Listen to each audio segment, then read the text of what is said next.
Welcome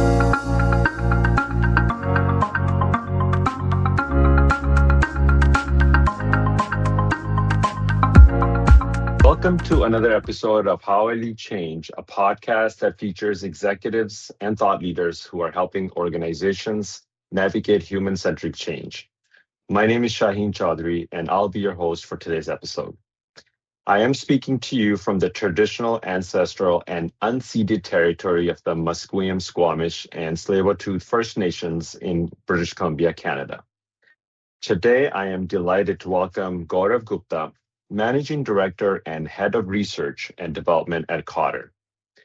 Gaurav is a seasoned leader with 20 years of experience in strategy execution, change leadership, and organizational development. Gaurav joined Kotter in 2017, and he leads the research team working closely with Dr. John Kotter to research and develop new approaches to change and implementation. Gaurav also has co-authored the book Change, How Organizations Achieve Hard-to-Imagine Results in Uncertain and Volatile Times. The book argues that the incremental improvement is no longer enough in a world marked by rising uncertainty, volatility, and complexity. Gaurav, welcome to How I Lead Change. It's great to have you here. Thanks, Shaheen. Really happy to be here. Awesome. Well, let's get started. A lot of our listeners, as change management practitioners and consultants, of course, they're familiar with John Kotter and Dr. Kotter's work in change management in this field. So it's an honor to have you on our podcast today. Now, you've spoken in our past conversation about how the change management field is moving from project-based and incremental change management towards continuous change management. What has changed in the world of organizations that makes that shift so important now? Yeah, so first I'd say I think we should be shifting from incremental change management to thinking about it as a more continuous thing. I'm not sure we're quite there yet. But for a while now, and we've been talking about how change has been accelerating, and there's more change today than there was 10 years ago. And frankly, sometimes I have conversations with folks, and they sort of say that as hey, you've been saying that for 30 years, and it's true. We have been saying it for 30 years, but that doesn't make it less true, right? It's still true, and I think we've got to a point where we've crossed a tipping point, and the even really well-led change efforts are still disruptive, right? So even if you follow the best change approaches, you follow, John's work to the T, it's still somewhat disruptive for an organization. And so when you're in an environment where change is coming at us as fast as it is right now, and you have compounding that, the level of uncertainty and complexity that we're dealing with today, I think we can't use the old tools, and that's not sufficient anymore, right? You can still manage to do some change effectively using the old tools, but we've got to start to think about how we create organizations that are inherently more capable of change, so that we are able to deal with this sort of continuous change, and not sort of rely on an approach that allows you to deal with something and then go back to status quo and then deal with something else, right? Because that world is sort of gone. Awesome. Well, that makes a lot of sense to me. From your research perspective, what do leaders still get wrong when they approach change as a one-time initiative instead of building change as an ongoing organizational capability?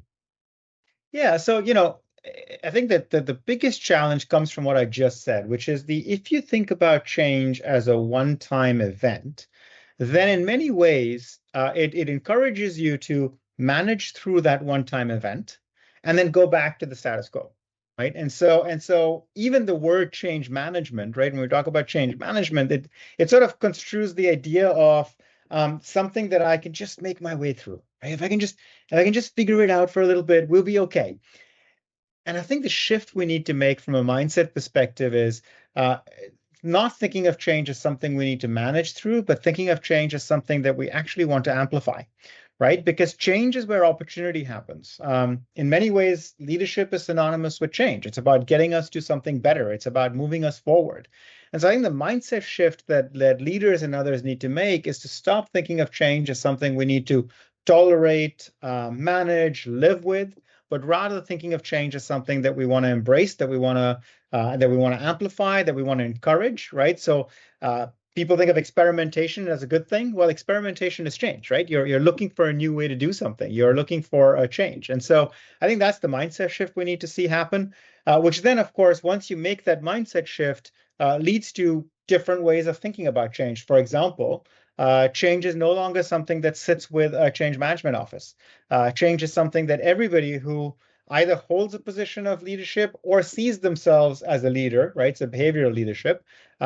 It starts to become an important skill set, starts to become an important thing for anybody in an organization to master, as opposed to a functional responsibility that sits with a change management office. Awesome. That makes sense to me. So I want to ask you a bit more about that. So in terms of going from leadership, approach from change as a one-time instead of building change as a capability, what do you see as the biggest roadblock in organizations and for leadership? In terms of being able to effectively execute The mind against shift. change? Yeah, Oh, the mind shift, the shift. Yeah, what do you see as the biggest roadblock in that shift from one time to continuous? yeah, I think, people are starting to come around to it, right? So I think what's happened is we are now, I mean, when I have conversations with executives now, one of the questions I get asked all the time is, how do I deal with change fatigue?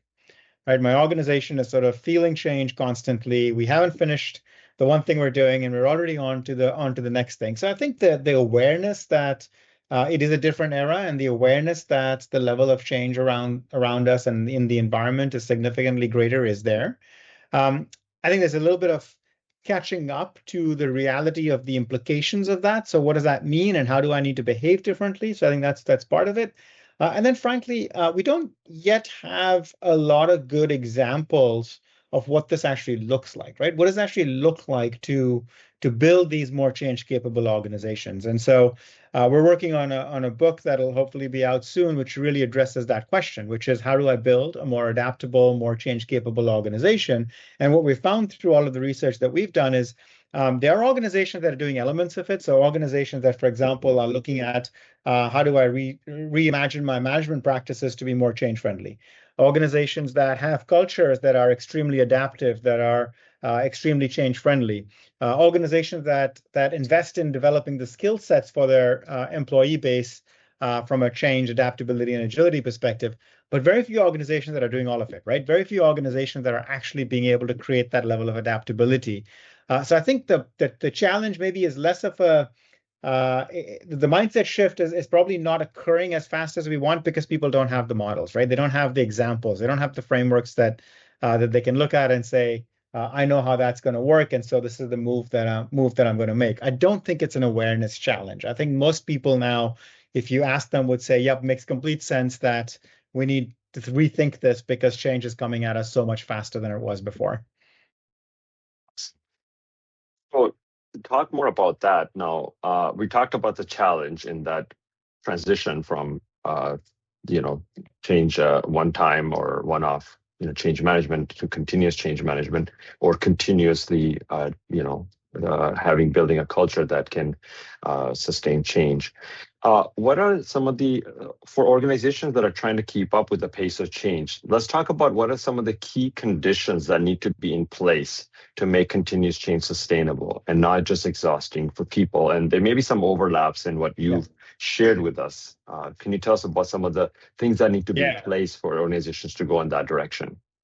Yeah, no, totally. So I sort of said earlier, people talk about change fatigue a lot. We're hearing a lot, and one of the questions always is, how do I deal with that, right? And I think the people get fatigued by change when it feels like 70 different things, right? And so one of the keys for leaders is, how do you help your team and your organization connect all of the different things that are happening to the overall business strategy, right? To the overall business priorities. And so one of the ways that leaders can help their organizations deal with change more effectively is to help paint the picture of, where are we going as an organization? What is the opportunity that we're trying to take advantage of in this moment?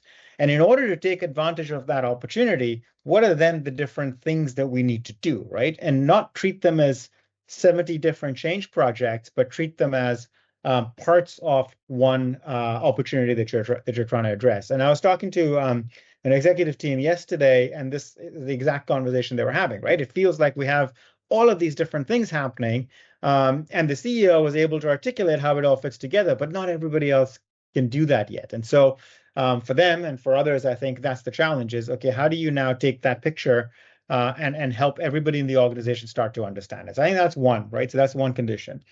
The other is seeing change as part of everybody's responsibility, right? It's Mhm. part of everybody's job description. It is not the change manager's role. It is everybody's role to help implement, embrace, and sustain whatever the change is that you're trying to implement, right? And it is not about adoption. It is not about use of a new tool. It is not about use of a new system. It is about creating value. So being able to connect the change to an actual impact and value that you're trying to see.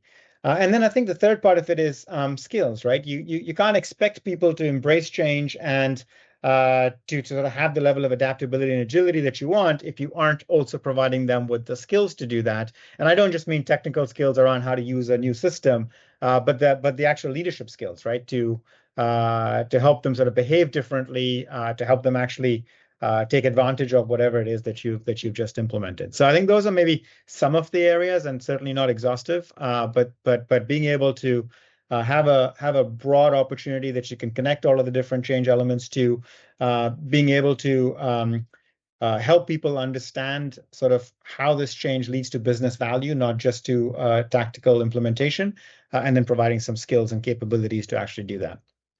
I love that. We a lot of times we say start with the why and have a very clear business case, and not just, as you said, for one change, but for everything. How does what all the things that we're doing as an organization connect with that, the strategy and the corporate goals or the business organizational goals, and making that very clear to everybody. The thing I'd maybe add on that is start with the why, and both from a rational, logical business case perspective and an emotional, Mhm. feeling, compelling perspective, right? I think Mhm. sometimes what happens as leaders is we focus on the message around here's what it's going to do for us financially. Here's how it's going to help us, improve our margins. And that's great, and we obviously need that. But you also need people to understand how is this actually going to allow me to do something in the future that I can't do right now? How is it going to help me develop some skills that I don't have right now? How is it going to make my life easier, better, more effective? Right. So you got to have both sides of that messaging. Nice. That's very well put. So let's talk about AI, artificial intelligence. So AI is accelerating transformation nearly across every industry. Uh, what do you see as the biggest implication of AI transformation for change management, especially when it comes to adoption, resistance, leadership, and organizational fatigue? Sure.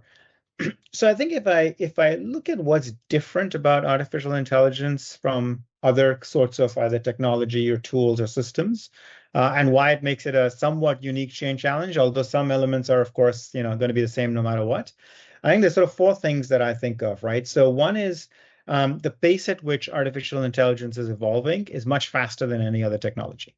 And that has implications because you see a lot of paralysis where people go, I'm not sure if I should go all in on that particular tool because well, it's going to change in 6 months, right? So you got to treat that a little bit differently. You actually need to dial up the level of flexibility and adaptability in what you're doing. The second thing is there's a lot of anxiety right now around artificial intelligence, right?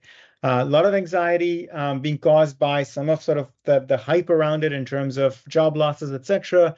Some of it, frankly, people like to say AI won't take your job, somebody using AI will, and I think that's one, it's sort of oversaid and doesn't actually make a whole lot of sense. But two, it creates anxiety because what happens is you go, well, I'm not using it enough. Somebody else must Mm. be using it a lot more. Yeah. And we're seeing the same thing at an organizational level, by the way, right? So organizations are investing heavily in AI, in some cases extremely well, but in other cases very reactively, because if I don't do it and my competitors do, I'm going to get left behind, right? So this sort of sense of anxiety is very high right now around AI, which means from a leadership perspective and a change perspective, you have to help your workforce treat it less as a threat and more as an opportunity, right? Because if I see AI as a threat, I'm clearly not going to be enthusiastic about using and embracing it. So that's sort of a leadership has to figure out how to make that switch for people. The third thing is AI has a long behavior change tail, right? So if you're implementing a new ERP system, once you turn on the system and you get people to use it for a couple of days, there is no going back. I'm now using this new system. I've changed my behavior, but it's a one-time change in behavior. That's not the case with AI. The way you use AI, Shaheen, and the way I use the same AI tool is going to be completely different. And that behavior change has a much longer tail because you have to continue to iterate on how you're using the artificial intelligence tool. So that's sort of the third piece. And then the fourth one is um, it's sort of, the whole saying, little knowledge is a dangerous thing. AI amplifies that, right? Because it is very easy to get a little knowledge with AI. And so what we're seeing is a lot of people are starting to use it. A lot of people are starting to do things with AI. So write better emails, help with presentations, but we're not seeing that translate into business value because while the barrier to usage is pretty low, the barrier to actually getting value from it is pretty high because we have to think about it systematically, not individual use cases, right? Mhm. So I think those four things are driving a little bit of a difference in how we treat Mhm. AI implementation. It's, you got to lower anxiety more so than you have to in other changes. You have to support people through the behavior change for longer than you might have to. You have to create the adaptability to be able to shift tools, to be able to shift how we're using it much more so than you've had to do in the past. I'm glad that we discussed this AI topic because you've put it very well together. Like I couldn't agree more, and it's so relevant right now. Um, Gaurav, you co-authored Change, which explores how organizations can achieve hard-to-imagine results in uncertain and volatile times. What is the big idea that you most hope leaders take away from the book, especially now that continuous change is becoming the norm? Yeah, I think the most important part of the research leading into that book was, and then by the way, so quick little history. So when John first wrote Leading Change, which is the book that most people are familiar with from his work. That was all observational research, right? So he spent time with 100 different companies, observing what worked, what didn't work, drawing patterns from what he observed, and then those patterns are what were reflected in the 8 steps, which were then the 8 accelerators, which I think many of the folks in your audience are probably familiar with. What John never did was articulate why those work, right? Because it was observational research, it was pattern recognition. So the research that went into the book Change was really starting from trying to understand why do those approaches work? Because we'd seen huge advancements in brain science and behavioral science over the last sort of 20, 30 years. And so that gave us some new insights into how people respond to change and why those approaches work. And so that was sort of what the genesis of the book. And so the key learning from that I would want people to take away is that, and in some ways it seems fairly obvious, but change that is motivated by threat is hard to sustain. So you can get people to make some movement if there's a burning platform, there's a crisis, right? People are going to do things. But if you're trying to drive sustainable innovation, creative-based change, it has to be motivated from an opportunity. And there's real brain science behind this, right? This isn't an abstract idea. We have a sympathetic nervous system, which we detect a threat. It immediately kicks in. It's your sort of fight or flight response, which folks are familiar with. And it's great for dealing with a problem you know how to solve. It's terrible for dealing with a problem that requires creativity because it narrows your focus. It focuses all your attention on getting rid of the threat in front of you, right? The good news is there's a parallel to it, which is the Thrive channel, right? So we sort of call that the Survive channel, and you've got a Thrive channel, which is triggered by opportunity and curiosity. And the Mm. Thrive channel is the parasympathetic nervous system. And what that does is actually opens up your way of thinking, opens you up to innovation, collaboration, curiosity, all the sorts of things that you want if you're trying to drive long-term sustainable change. So the big takeaway, I think, for leaders is help your teams, help your organizations view the change not as something that's instigated by a threat, but as something that's instigated by an opportunity. So describe the opportunity, describe what's going to be better when the change is implemented, and then all of the other tactics hold, right? So celebrating success, creating urgency, all of that is still very much true. Oh, wow. Okay. So that's very interesting. Framing it, reframing it from threat to opportunity. That's pretty amazing. Um, well, Gaurav, thank you so much for your time and for joining me today and for sharing your insights on how the nature of change is evolving from incremental initiatives to continuous transformation and what that means for leaders in the age of AI. Thank you so much for having me. This is a great conversation. To our listeners, thank you for tuning in to another episode of How I Lead Change. If this conversation sparked a new way of thinking about leadership, adaptability, and the future of change, please share the episode with someone in your network. Until next time, keep leading change with intention, humanity, and courage.